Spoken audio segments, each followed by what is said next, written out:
దివ్య సంజీవిని ప్రేక్షకులకు నమస్కారం. ఈ ఎపిసోడ్లో మనం ఆశీర్వాద ముద్ర తెలుసుకున్నాం.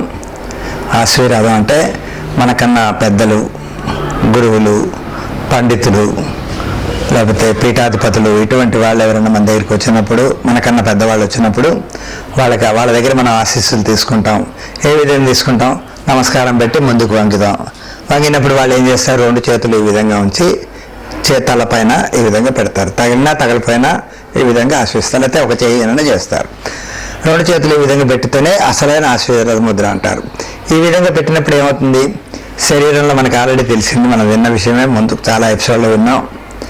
పంచభూతాలు అగ్ని, వాయువు, ఆకాశ, పృథ్వీ, జలం అంటాం. అగ్ని, వాయువు, ఆకాశ, పృథ్వీ, జలం. ఈ చేతి కూడా అలాగే. బొటన వేలు అగ్ని, చూపుడు వేలు వాయువు, మధ్య వేలు ఆకాశం, ఉంగరపు వేలు పృథ్వీ, చిటికిన వేలు జలం. ఈ 5 వేళ్ళు కలిసి ఈ విధంగా పెట్టినప్పుడు ఆ వాళ్ళలో ఉన్న శక్తి మన తలలోంచి మన శరీరంలోకి వస్తుంది.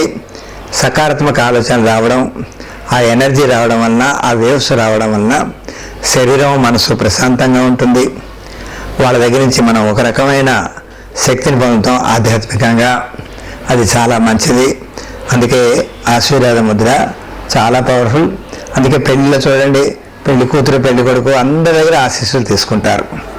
ఎందుకు? వాళ్ళలో ఉన్న శక్తి వీళ్ళకి రావాలి, వీళ్ళంత పెద్దవాళ్ళు అవ్వాలి, వృద్ధిలోకి రావాలి, ఉన్న స్థితి నుంచి ఉన్నత స్థితికి ఎదగడానికి పనికొస్తుందనే ఉద్దేశంతో చేస్తారు.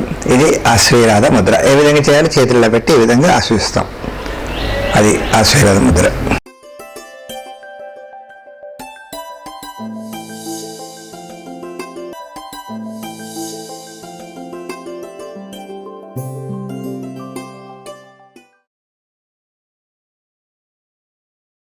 ఈ వీడియో మీకు నచ్చినట్లయితే లైక్ మరియు షేర్ చేయండి.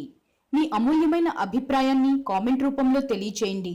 ఇలాంటి మరిన్ని వీడియోస్ కోసం మా ఛానల్ను సబ్స్క్రైబ్ చేసి పక్కనే ఉన్న గంట సింబల్ను నొక్కండి.